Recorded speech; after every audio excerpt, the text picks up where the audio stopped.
Okay, start po tayo sa ano. Paklik po ako nung invitation. Ano po? Accept my invite. Accept all cookies po. Ayan. Accept all cookies. Accept my invite. Ayan po. Accept my invite. Get the app.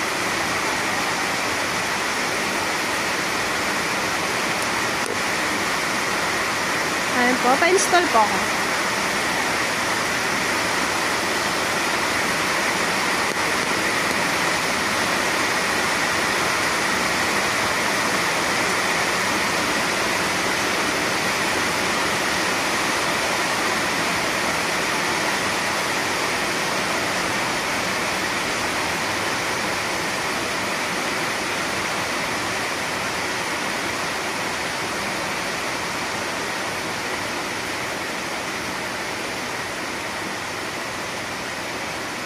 Open po.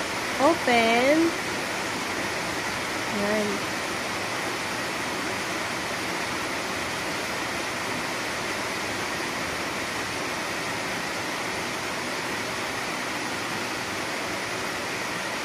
Continue lang po natin po.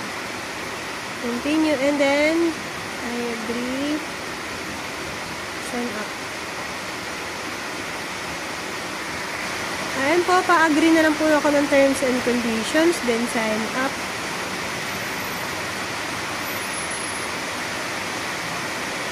Ayan po, once magawa nyo yung account nyo, mag-create na lang po kayo ng username, tapos yung password. Magbigay po kayo ng password yung matatandaan nyo talaga. Saka i-back up nyo siya sa Gmail nyo, yung talagang Gmail na gamit nyo.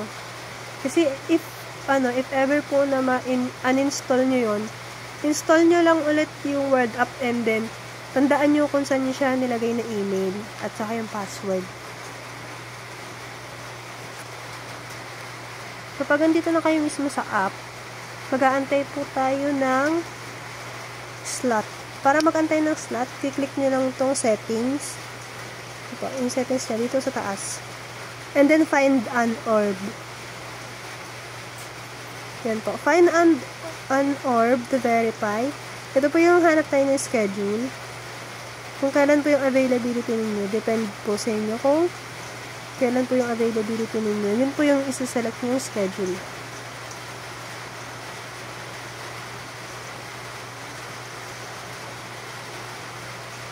Allow location nyo lagi para maano natin. While using ayan po. Yung next appointment is July 21.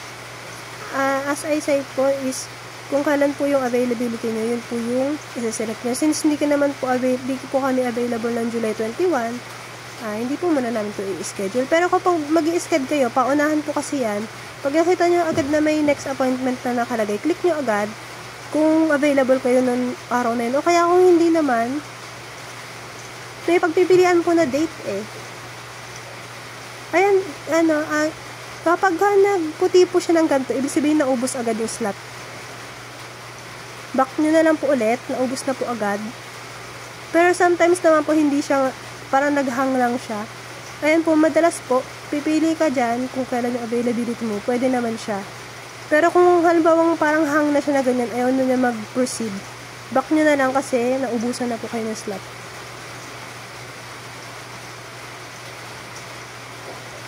Meron pa rin naman. Pero yun po, may mga available na Antipolo Triangle, ayan, Barangay Hon. Depende po kung saan kayo mas malapit. Nakalagay naman din po yung address kung saan yung, ayan po, yung address. Kaya po yun, depende na lang po sa availability niya na saka kung saan yung mas accessible niyo po na lugar. Halimbawa, mag-schedule tayong appointment, pag namuti po ulit ng ganyan, naubos na po agad yun. O kaya naghahang lang. So, ayaw niya. Try ulit. Ayun po, check nyo na lang po palagi. Hanggat sa makakuha kayo. Minsan po umaga, tanghali, o kaya hapon. Madaling araw, meron din po.